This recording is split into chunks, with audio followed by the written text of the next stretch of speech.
Halo traders dimanapun Anda berada, apa kabar? Apa kareba? Ya, apa kareba itu adalah apa kabar dalam bahasa Makassar. Karena saat ini saya berada di Makassar, Sulawesi Selatan. Dan dari sini saya akan mengajak Anda semua untuk menyaksikan olahraga tradisional paraga. Mungkin banyak dari traders semua yang masih kurang familiar ya dengan olahraga tradisional paraga ini. Nah, bagi Anda yang ingin tahu apa itu olahraga tradisional paraga, tetap bersama kami di Olahraga Tradisional. Olahraga tradisional dari tradisi menuju prestasi.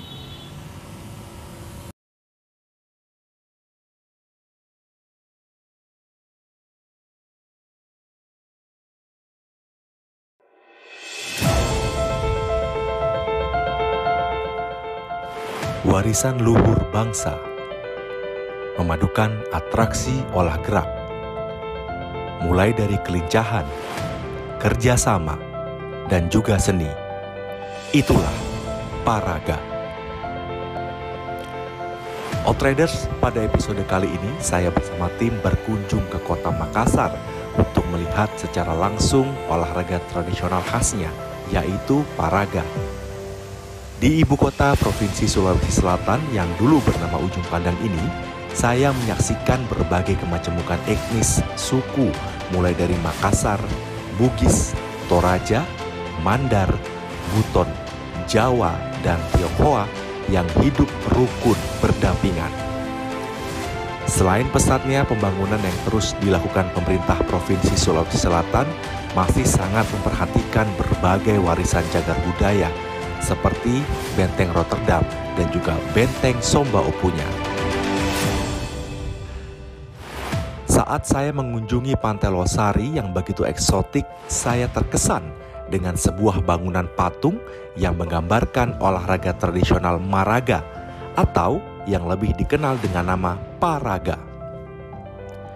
Berdiri dengan kokohnya patung Paraga tersebut membuat saya penasaran dan ingin jauh lebih mengetahui sejarah dan perkembangan permainan Paraga ini.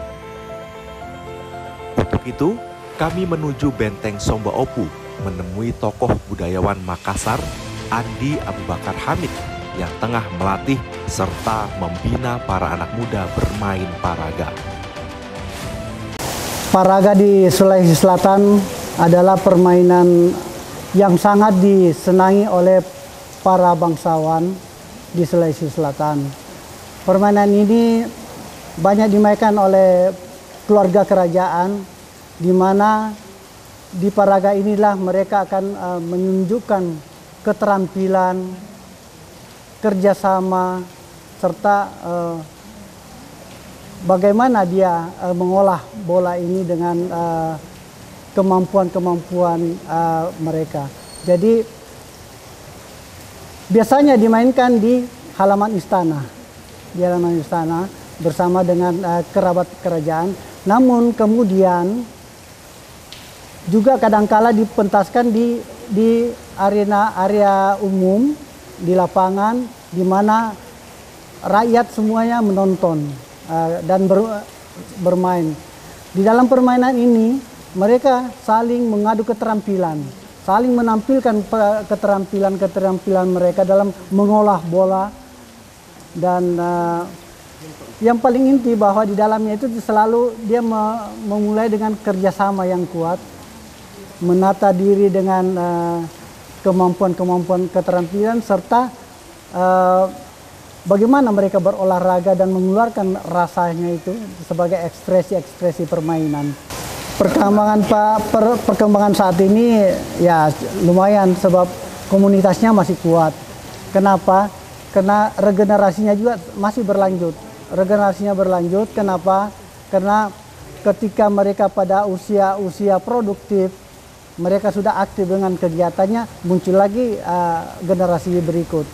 Bahkan paraga ini sering ditampilkan di acara-acara pengantin, acara-acara kenduri kerajaan, dan acara-acara pesta panen. Selalu ini menjadi ciri satu acara, bagian yang terkuat dalam satu acara pesta. Yang jadi masalah bahwa bermain raga ini adalah sebuah permainan tetapi mereka tidak bisa menjadikan satu tumpuan hidup. Itu yang jadi masalah. Ini sekedar sebagai permainan, hobi, dan digandrungi masyarakat ya, seperti itu. Ya, itu dia kembali kepada bagaimana menampilkan keterampilan dia kepada masyarakat. Namun tentu dia juga harus memikirkan masa depan mereka. Nah, itu dia. Makanya ketika dia sudah masuk pada usia-usia produktif, dia meninggalkan kegiatan ini dan bersibuk dengan pencarian ekonomi untuk keluarga. Seperti itu. Ya.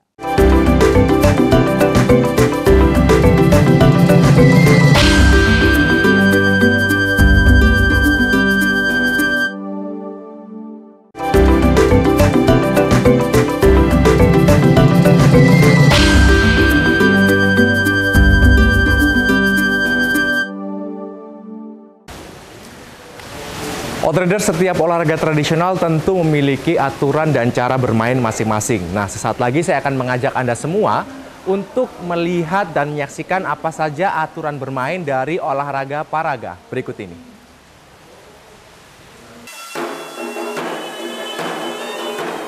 Outriders, pada olahraga tradisional paraga ini, para pesertanya ternyata tidak hanya bermodalkan teknik dan keterampilan bermain saja.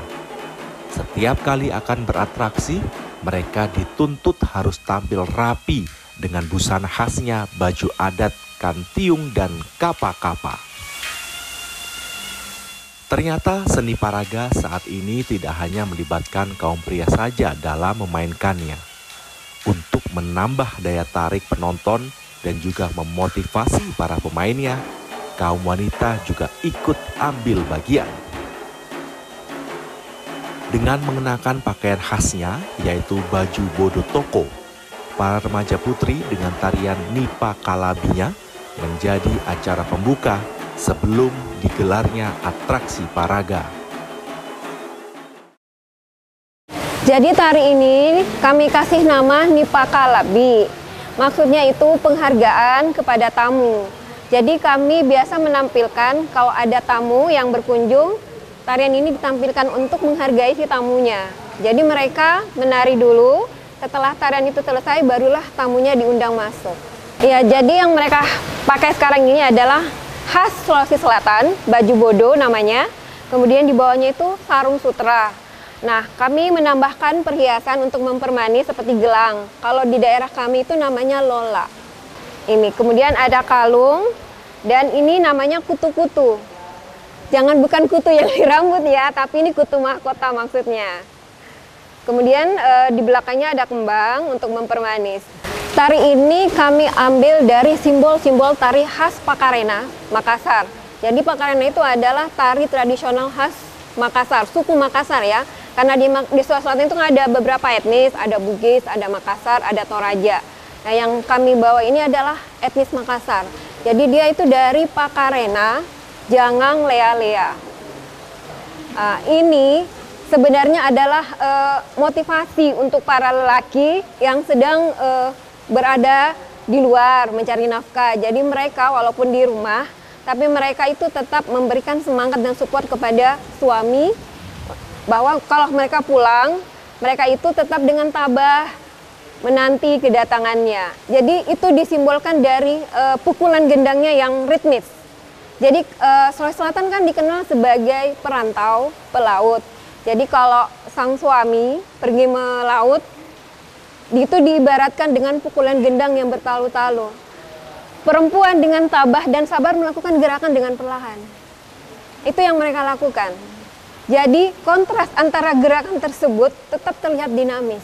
Walaupun pukulannya bertalu-talu, mereka tetap dengan kesabarannya mengalunkan musik-musik yang ritmik itu.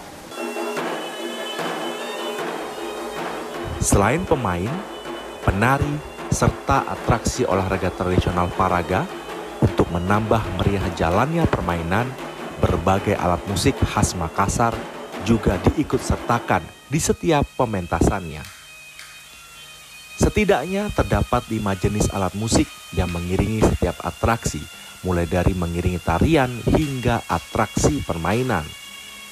Kelima macam alat musik tersebut adalah gendang, pui-pui atau seruling, gong, kanong-kanong, dan juga tawa-tawa.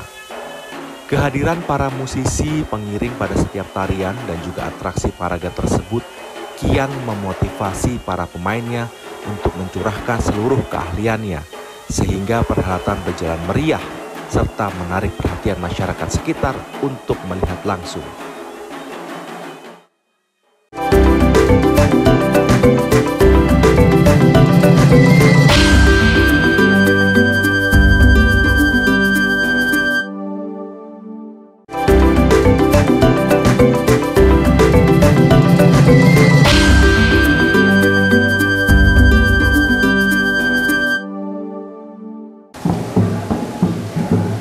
Outriders, paraga merupakan salah satu olahraga tradisional yang memiliki sejarah panjang di Makassar, Sulawesi Selatan. Dan di tayangan berikut ini, saya akan mengajak Outriders semua untuk melihat seperti apa sejarah dari olahraga paraga.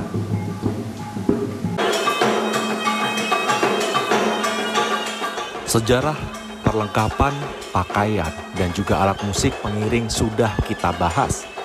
Nah, pemirsa, sekarang giliran aturan dan cara permainan paraga yang akan kita telusuri.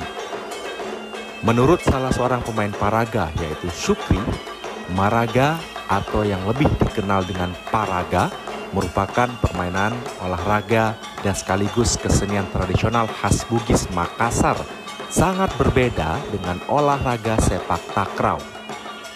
Apabila sepak takraw merupakan olahraga yang dipertandingkan, maka dalam permainan paraga unsur seni dan atraksi unjuk kebolehan lebih dikedepankan. Dalam memainkannya dibutuhkan 6 hingga 7 pemain di setiap atraksinya yang membutuhkan keahlian masing-masing individunya. Selain skill yang mumpuni, masing-masing pemain kerjasama tim sangatlah dibutuhkan, terutama saat mempertontonkan atraksi menara. Kalau saya awal mulanya mengenal paraga, biasa diajarkan di sekolah tentang bahasa daerah, sejarah-sejarah Sulawesi Selatan, bagaimana asal mulanya ada paraga. Ya di situ di sekolah, kebetulan di kampung saya ada paraga. Kalau permainan paraga sendiri itu biasanya dibutuhkan untuk tarian paraga 6 orang atau 7 orang. Kalau awal mulanya untuk atraksi sendiri sih dari bawah sampai puncak. Kalau dari bawah sih ada sendiri kesulitannya, yaitu individu bagaimana memainkan bola secara ada yang sulit, ada yang gampang. Kalau kesulitannya itu yang ada namanya telapak kaki, ada sarung tangan. Nah, kalau yang biasa sih yang freestyle-nya yang biasa-biasa aja, yang kaki kiri, kaki kanan. Yang lebih sulit kan kalau ada di belakang lagi, main di bawah. Kalau paraga, kalau sepak takraw kan dia itu tendangannya lebih keras. Dibanding dengan permainan sepak raga itu lebih ada rasa, ada kelembutan, ada penjiwaan. Bagaimana bola raga itu sendiri nggak lari dari permainan itu sendiri, dari yang pemainnya itu begitu. Ya tentunya salah satunya dengan adanya latihan. Jadi di sanggar kami itu Payung Sabea tiap hari Sabtu Minggu ada luang habis asar kita latihan begitu. Dengan adanya latihan tentunya kan ada kebiasaan supaya bagaimana kita bisa membangun dalam permainan itu supaya bagus. Wah, kalau saya sendiri mulai latihan dari sejak SD saya, kelas 4 SD sampai sekarang. Bisa dibayangkan. Iya. Bagaimana? Jadi sekarang itu kami ada ada anak-anak yang kami latih, dewasa. Iya, apalagi di masa ini corona pandemi.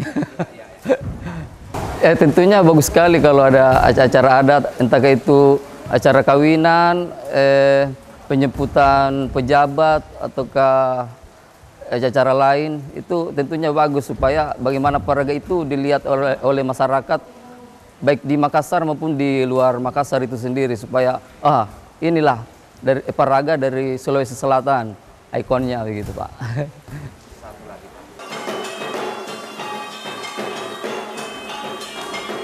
Outriders tidak lengkap rasanya kalau kita tidak mengetahui bagaimana proses pembuatan alat utama permainan ini, yaitu bola takraw. Bahan utama dari bola takraw adalah kulit rotan. Pertama-tama, setelah rotan dibersihkan dan dikeringkan, rotan dilemaskan dengan cara direndam dengan air agar mudah dianyam untuk dibentuk menjadi sebuah bola. Untuk menganyam rotan menjadi sebuah bola, waktu yang dibutuhkan adalah 2 jam saja. Namun untuk proses perendaman serta penghalusan kulit rotan perlu waktu 1 hari penuh. Beda dengan bola takraw biasa, ini agak besar, ukurannya agak besar sedikit dibanding bola takraw biasa. Dan ini bahan utamanya rotan yang diraut kecil-kecil dan dirangkai sehingga menjadi sebuah bola. Perbedaan bola takraw dan bola raga, satu dari segi ukuran, kedua bola raga agak keras, agak kuat ininya dan ringan. Yang membedakan kalau pembuatannya bisa di mana saja, karena bahan yang digunakan dan alat yang digunakan tidak terlalu susah. Kalau untuk membuat bola raga tidak dibutuhkan tenaga khusus, cuman keahlian khusus yang dibutuhkan. Cuma keahlian merajut, membuat rangka dan sambungan-sambungan sehingga menjadi sebuah bola. Kalau bola kita buat sendiri karena bola raga tidak dijual bebas di pasaran. Karena yang pakai khusus paraga saja. Beda dengan bola takraw.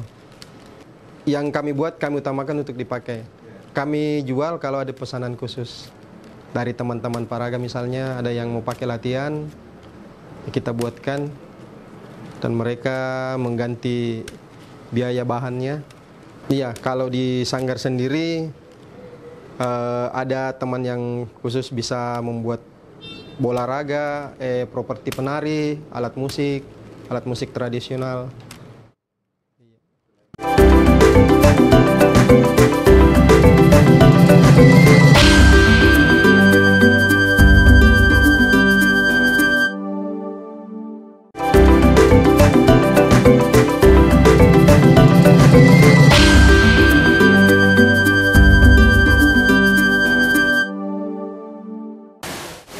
Outriders, berbicara mengenai olahraga tradisional tentu tidak lepas dari nilai-nilai filosofi yang ada di dalamnya.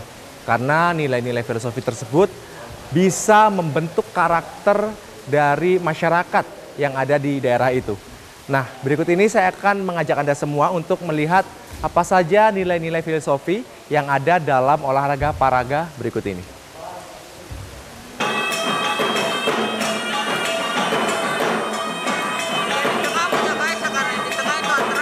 Meskipun di tengah arus globalisasi dan modernisasi pembangunan di Makassar yang dilakukan, namun eksistensi olahraga tradisional paraga nampaknya tidak terpengaruh, bahkan terus terpelihara dengan baik. Keberadaan para tokoh adat, budayawan yang tergabung dalam berbagai sanggar terus berupaya melestarikan dan menumbuh kembangkan kepada generasi mudanya. Selain itu, sebagai warisan luhur budaya bangsa dari suku Makassar Bugis, tradisi permainan paraga oleh pihak pemerintah provinsi dan kota Makassar telah dimasukkan ke dalam kurikulum di sekolah. Namun demikian, menurut Andi Abu Bakar Hamid, pihak pemerintah haruslah berupaya agar nasib para pemain paraga dan sanggar-sanggar yang ada mendapatkan perhatian masa depannya. Seperti kita lihat paraga selalu dimulai dengan melingkar. Melingkar, Kemudian dengan membagi bola, memegang masing-masing, artinya mereka setara. Tidak ada yang lebih, tidak ada yang kurang, sederajat. Kemudian melingkar adalah satu kesatuan, kerjasama. Begitu pula dalam permainan, nanti walaupun mereka saling mengadu keterampilan, tapi itu adalah sebuah permainan. Bahkan dahulu, kadangkala kekuatan-kekuatan supranatural masing-masing muncul di dalamnya. Dahulu kala.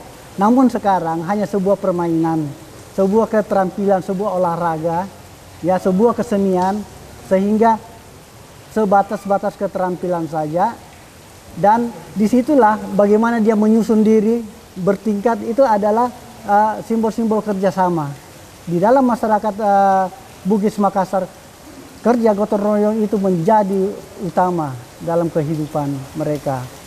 Di akhir permainan kita lihat bagaimana dia berjabat tangan, bagaimana dia menyatu, dia sebagai satu kesatuan masyarakat yang utuh.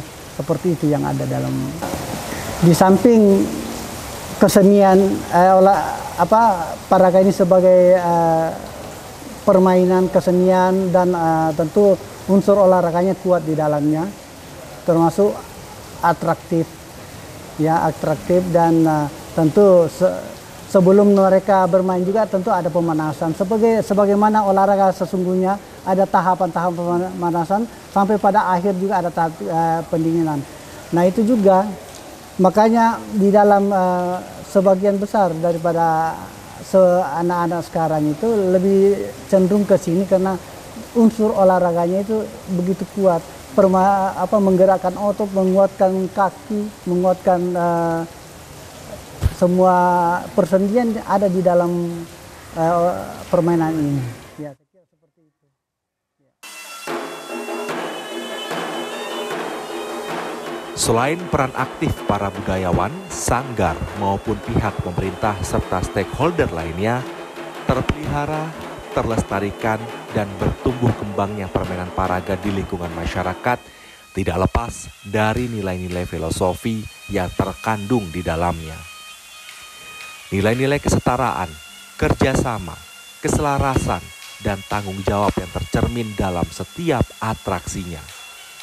Sedangkan aspek lain yang cukup penting adalah unsur olah gerak yang membawa kesehatan dan kebugaran para pemainnya.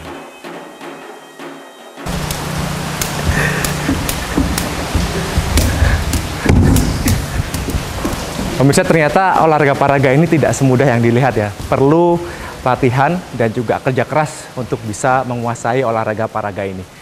Dan sudah menjadi tugas kita semua untuk menjaga dan melestarikan agar olahraga paraga ini masih bisa dinikmati sampai kapanpun. Dari Sulawesi Selatan, saya Yoga Pratama pamit undur diri. Olahraga tradisional dari tradisi menuju prestasi. Sampai jumpa.